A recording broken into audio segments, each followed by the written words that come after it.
شیعہ کی طرف سے اللہ تعالیٰ کی شان میں بدترین گستاخی۔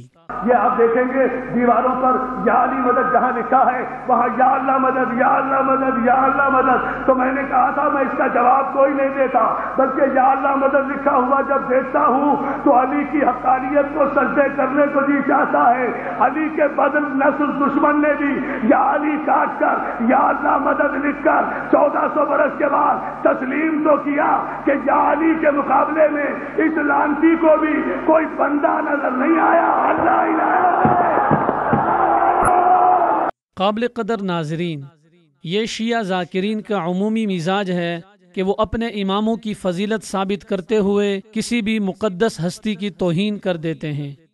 توہین کا یہ سلسلہ آگے بڑھتے بڑھتے خلاق عالم یعنی کائنات کے خالق و مالک ہمارے معبود و مسجود اللہ رب العزت تک پہنچ گیا ہے۔ علی مولا مشکل کشا کا شرکیہ اور کفریہ نعرہ لگانے والے سرکشی کرتے ہوئے اب حضرت علی کرم اللہ وجہہ کو نعوذ باللہ اللہ تعالیٰ کا درجہ دینے کی کوشش کر رہے ہیں۔ معروف تقیہ باز شیعہ ڈاکٹر عامر لیاقت حسین کو سنیں۔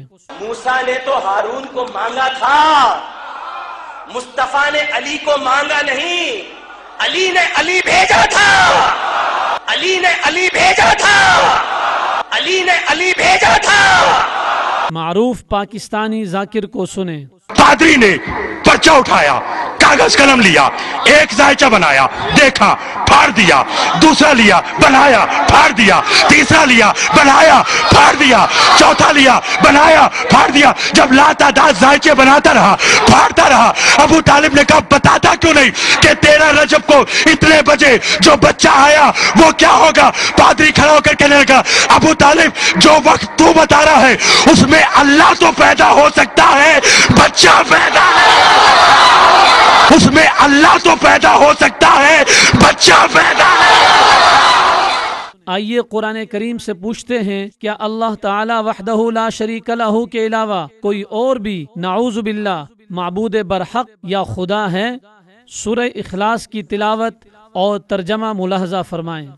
قل هو اللہ احد اللہ الصمد لم یلد ولم یولد ولم یکن له کفوا احد۔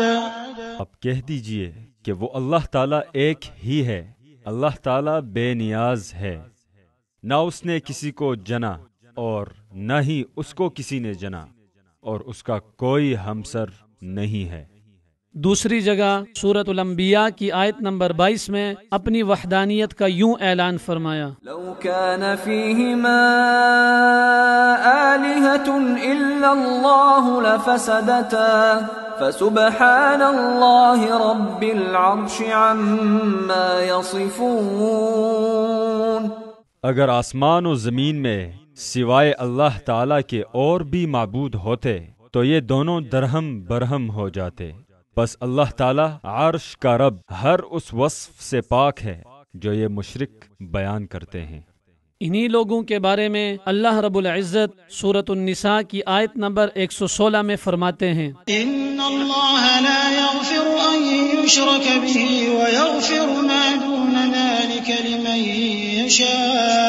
یشاء ومن یشرک باللہ فقد ضل ضلالا بعیدا۔ اللہ تعالیٰ قطعاً نہ بخشے گا کہ اس کے ساتھ شریک مقرر کیا جائے، ہاں شرک کے علاوہ جس گناہ کو چاہے معاف کر دے گا، اور اللہ تعالیٰ کے ساتھ شرک کرنے والا بہت دور کی گمراہی میں جا پڑا ہے۔ ہماری شیعہ عوام سے دردمندانہ اپیل ہے کہ ان مکار چال بازوں اور روایتی سوداگروں سے بیزاری کا اعلان کریں، اللہ تعالی اور اللہ کے پیارے رسول حضرت محمد صلی اللہ علیہ وسلم کی اطاعت قبول کریں، اہل بیت اور سارے صحابہ کرام رضی اللہ عنہم اجمعین کی حقیقی محبت کو پالیں، اسی طرح جس طرح خود محمد صلی اللہ علیہ وسلم ان سے محبت رکھتے تھے۔